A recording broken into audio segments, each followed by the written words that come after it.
Hey guys, it's Ryan here with HobbiesofaMan. Once again, today we're going to do a quick review of this comic book here. This is Shift. This is, it's called a one-shot, but it's actually 5 different stories combined together. The first 4 have a chronological lean to them, and the last one is separate as far as I remember.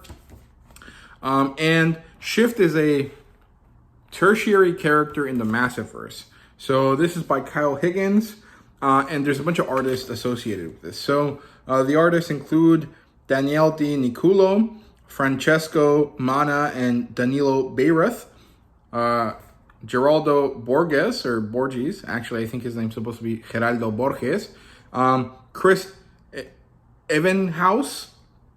The colorists are Walter Bayamonte, Marcelo Costa, Mark Englert, Xian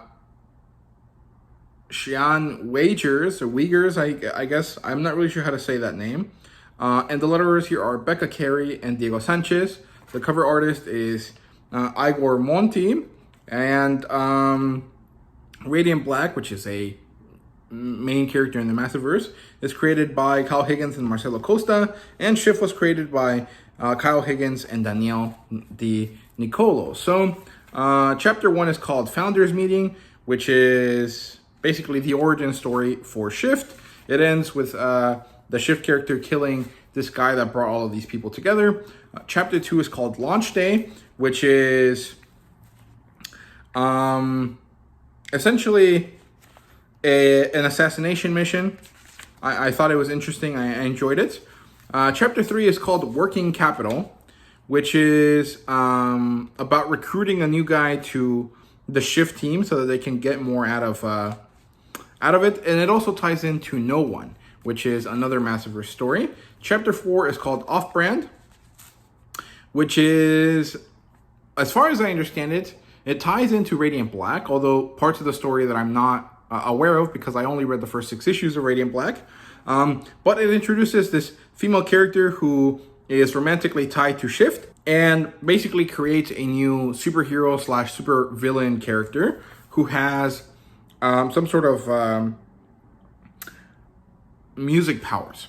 And then chapter 5 is Selling Out, and this one is kind of further on, much later from the first 4, and this is basically a prison escape plot that reintroduces Shift back into the story. Here at the back, there's this nice timeline that is introduced that tells you where to read everything. So it says that the first appearance of Shift is in Radiant Black number 9, which is collected in Radiant Black volume 2.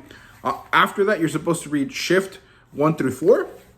Then you continue on to Radiant Red 1 through 5, where Shift seems to be involved. Then Radiant Black 13 through 17, which is Radiant Black volume 3.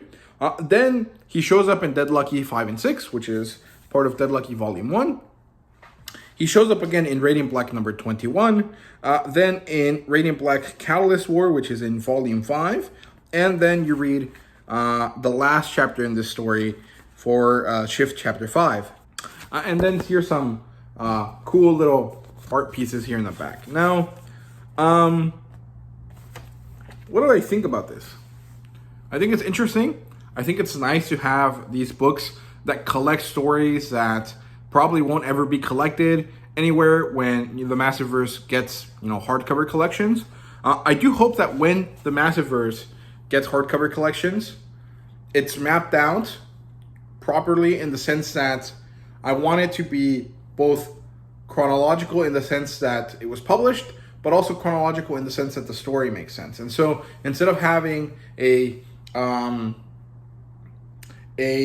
collected edition or an omnibus for each series and you having to manually map out all of the things, I hope, and I really wish that this is the case, that they map the whole Massiveverse and make omnibuses based on the Massiveverse and weave in the stories as needed to create the best reading experience, right?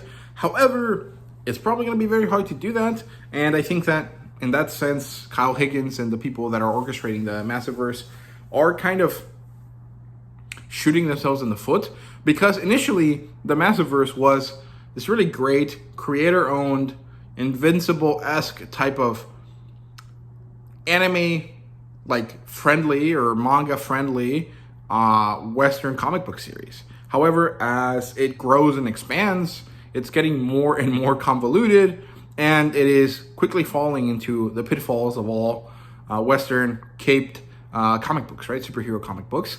And it kind of sucks because I do like the interconnectedness, but I feel like there could have been better ways to do it. So, yeah, my personal feelings on the Shift book are that it's nice to have these collected here because they were initially published on this anthology series that Image did two or 3 years ago, I think.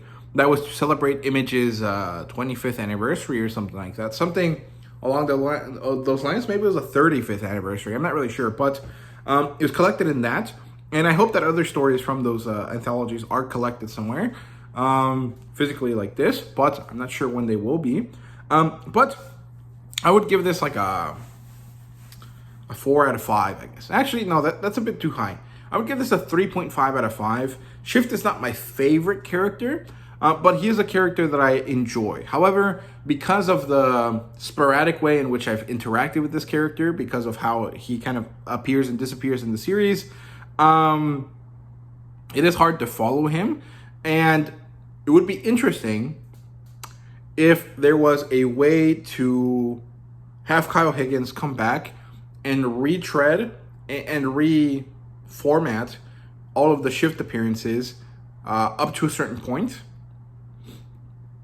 and then publish it in a proper, collected edition, and have like the whole story of Shift show up, right?